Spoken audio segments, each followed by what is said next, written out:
Assalamualaikum warahmatullahi wabarakatuh. Teman-teman, ketemu lagi bersama saya Damar Aji di channel Damar Aji Hipnoterapi. Kali ini kita bakal membahas tentang hidup dengan autopilot. Ya, hidup dengan autopilot.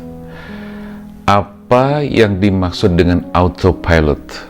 Ya, kalau secara umum arti autopilot itu berarti segala sesuatu yang sudah otomatis terprogram di dalam diri kita. Autopilot, ya. Jadi sudah ada kayak otomatis, kayak ada pilotnya di dalam diri kita, seolah-olah sudah ada yang mengendalikan diri kita. Nah, persoalannya kalau autopilot itu positif, ya nggak apa-apa, bagus gitu. Tetapi yang jadi permasalahan adalah seringkali autopilot itu justru lebih banyak hal-hal yang negatif di dalam diri kita, yang bisa jadi tanpa kita sadari. Kenapa? Karena autopilot itu memang ada di dalam diri kita, terutama ada di pikiran bawah sadar kita, ada di alam bawah sadar kita. Autopilot itu sudah menjadi program yang secara otomatis menjadi bagian dari diri kita, dan itu ada di pikiran bawah sadar kita. Jadi kadang-kadang kita tidak menyadari bahwa kita memiliki kebiasaan-kebiasaan buruk, memiliki kebiasaan-kebiasaan jelek, kebiasaan-kebiasaan yang negatif. Ya, satu sisi kadang-kadang kita sadar, tapi kebanyakan kita nggak menyadari.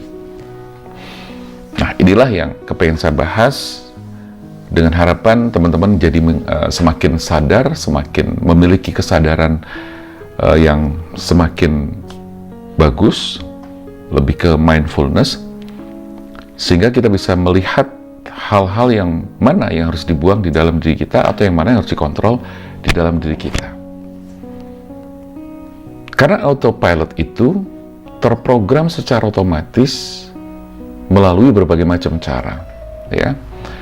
Kalau mengikuti teori dari teori pikiran, ya, segala sesuatu yang terprogram di pikiran bawah sadar kita melalui 5 hal, ya. Yang pertama adalah melalui apa yang kita dengar, yaitu auditorial, melalui apa yang kita dengar. Yang kedua adalah melalui apa yang kita lihat. Yang ketiga, melalui apa yang kita rasakan. Yang keempat adalah melalui apa yang kita kecap atau kita rasakan, ya. Dan yang terakhir adalah melalui apa yang kita cium. Jadi indera penciuman dan indera pengecapan.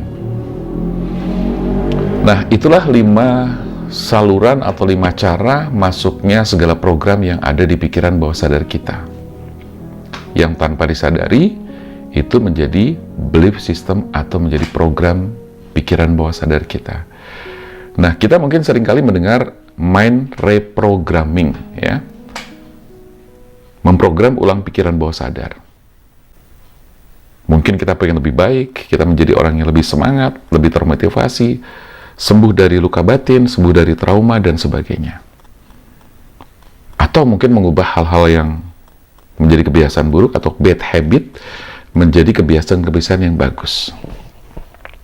Nah, itu melalui mind reprogramming atau mengubah atau memprogram pikiran-pikiran yang positif, yang lebih bagus lagi, yang lebih baik lagi.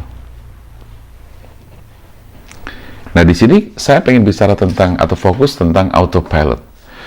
Segala sesuatu yang sudah terprogram di pikiran bawah sadar kita, sudah menjadi belief system, sudah menjadi keyakinan-keyakinan di pikiran bawah sadar kita, baik maupun buruk, positif atau negatif, maka itulah yang disebut dengan autopilot. Sehingga reaksi-reaksi kita, kebiasaan-kebiasaan kita, itu sudah otomatis muncul tanpa kita minta. Ya, misalnya kita punya kebiasaan banyak, ya. Kebiasaan buruk misalnya, makan sambil ngomong, gitu kan? Makan sambil telepon, makan sambil ini itu segala macam. Satu. Yang kedua, kita punya kebiasaan buruk belanja, gitu kan? Belanja, punya uang sedikit belanja dan sebagainya. Terus kebiasaan merokok yang misalnya berlebihan, walaupun saya juga ngerokok, ya, tapi itu bisa dikontrol. Atau bekerja tanpa mengenal waktu, sampai kelelahan dan sebagainya. Ya, jadi banyak sekali.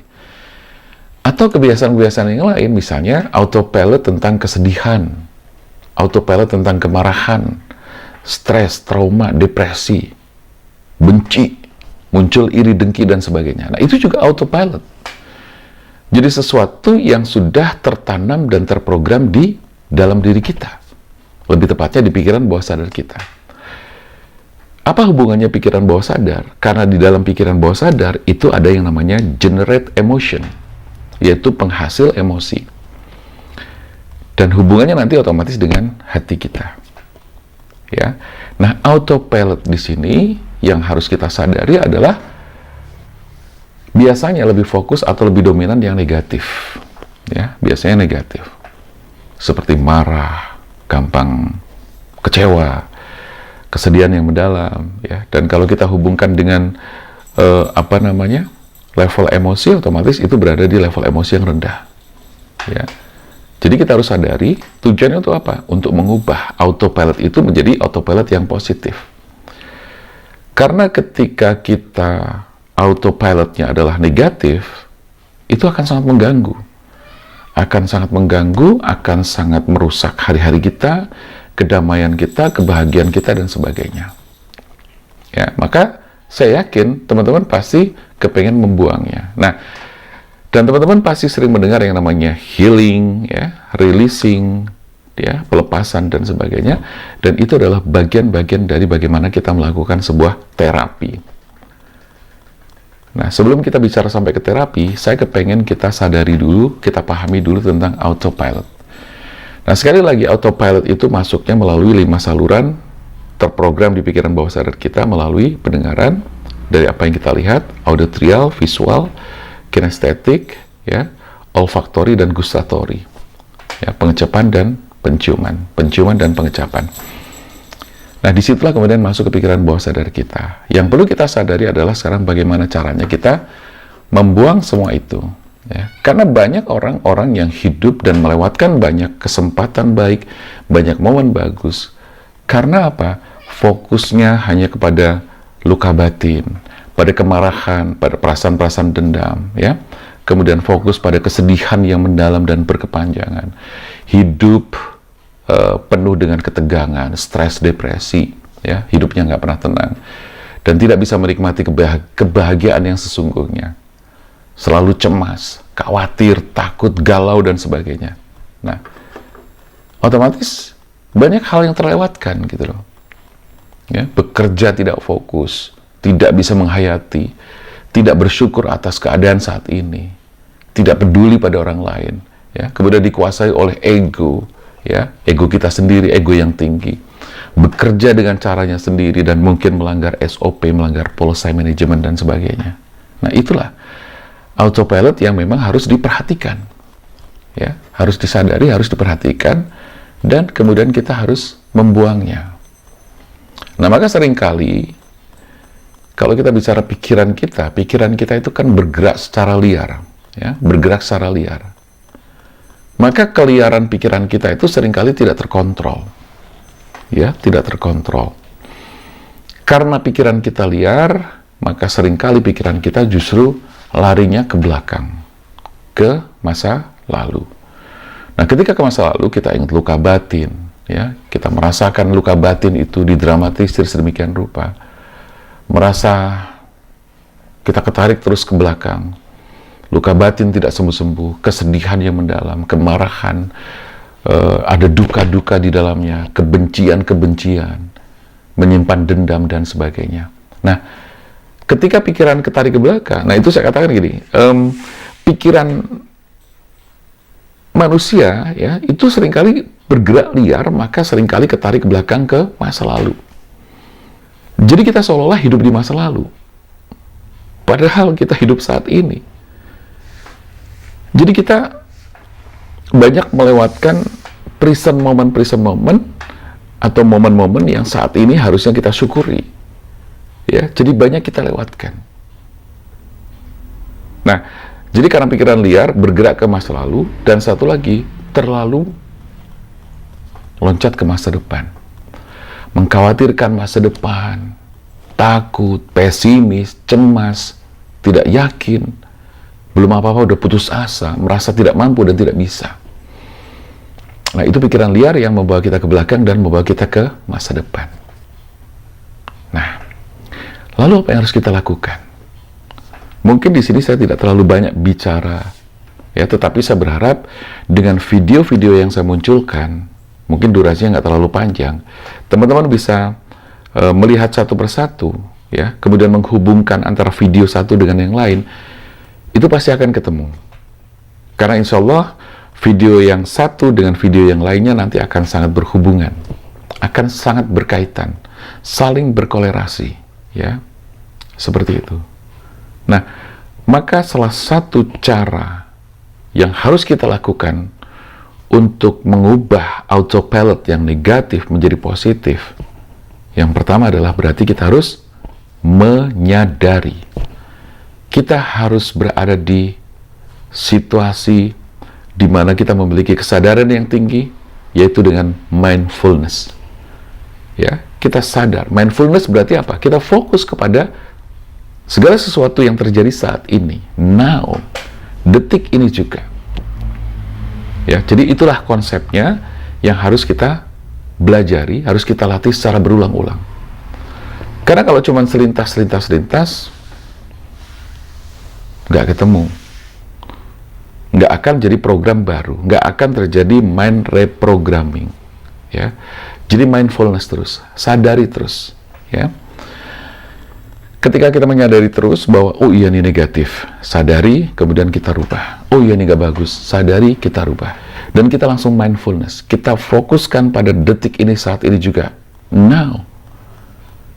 Dan kita syukuri apa yang ada saat ini. Dimana teman-teman saat ini mungkin lagi dengerin saya, nonton saya.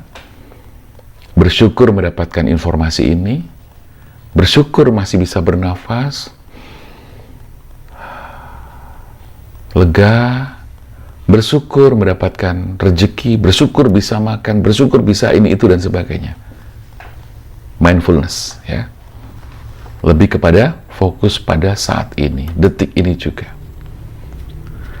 Karena gini teman-teman, ketika kita tidak mindfulness tadi, kita mengikuti autopilot yang negatif itu tadi, maka secara tidak langsung tanpa kamu sadari, kamu akan tertuntun oleh bawah sadar kamu. Ingat ya, konsep yang pernah saya sampaikan di video sebelumnya. Di video-video sebelumnya saya sering membahas tentang pikiran sadar dan pikiran bawah sadar. Bahwa hidup seseorang itu sangat dipengaruhi oleh pikiran bawah sadar yang 88%. Nah, maka dari itu, tanpa sadar, ketika kita autopilot yang negatif, maka kita akan tertuntun kepada kondisi yang tidak seimbang. Ya, misalnya kita merasakan anxiety, phobia, grief, stres, ya, kemudian depresi, panic attack, perasaan tidak bahagia. Bahkan pada akhirnya, hal-hal ini kan psikosomatis nih. Nanti bisa larinya adalah ke fisik. Dari psikis atau psikosomatis, ya, larinya ke fisik. Muncullah nanti, simptom-simptom di dalam tubuh kita, seperti misalnya kita depresi, otomatis kita otaknya jadi stres, depresi, dan sebagainya. Ya, ada penyakit hati, lambung, jantung, tulang belakang, ya, pegel, gangguan-gangguan yang lain, dan sebagainya. Nah, itu simptom. Simptom yang diakibatkan karena psikosomatis yang sudah menahun, yang sudah menjadi autopilot itu tadi, maka menjadi penyakit fisik, menjelma dan mewujud menjadi penyakit fisik. Nah, maka dari itu sadarilah bahwa ada hal-hal yang memang harus kita, kita cermati di dalam diri kita. Kita sama-sama belajar, ya. Artinya apa? Ketika saya menyampaikan ini pun, ini adalah sebuah pembelajaran buat saya pribadi. Dan semoga saya berharap ini bisa menjadi pembelajaran bagi teman-teman dan siapapun yang nonton video ini. Nah, maka ya, satu hal yang harus kita lakukan sekarang ini adalah kita harus berada di situasi yang benar-benar mindfulness ya. Karena ada satu kata bijak yang saya ingat dari Lao Tzu yang mengatakan bahwa if you are depressed, you are living in the past. If you are anxious, you are living in the future. Dan yang terakhir adalah if you are peace, damai tenang, you are living in the present. Ya. Jadi intinya adalah bagaimana kita belajar dan selalu belajar untuk present moment. Fokus pada saat ini dan detik ini juga. Lalu kita syukuri setiap nikmat yang Allah berikan kepada kita. Oke, semoga materi ini bermanfaat buat teman-teman dan bisa menjadikan kita semakin sama-sama sadar hal-hal apa saja yang harus kita buang, hal-hal apa saja yang harus kita perbaiki untuk kita semakin bahagia, tenang, damai menjalani hidup ini dengan kemudahan-kemudahan, rezeki yang berlimpah, kesehatan yang baik, umur yang panjang dan barokah. Terima kasih buat teman-teman yang sudah nonton video ini. Semoga bermanfaat. Saya Damar Aji. Salam keajaiban. Wassalamualaikum warahmatullahi wabarakatuh.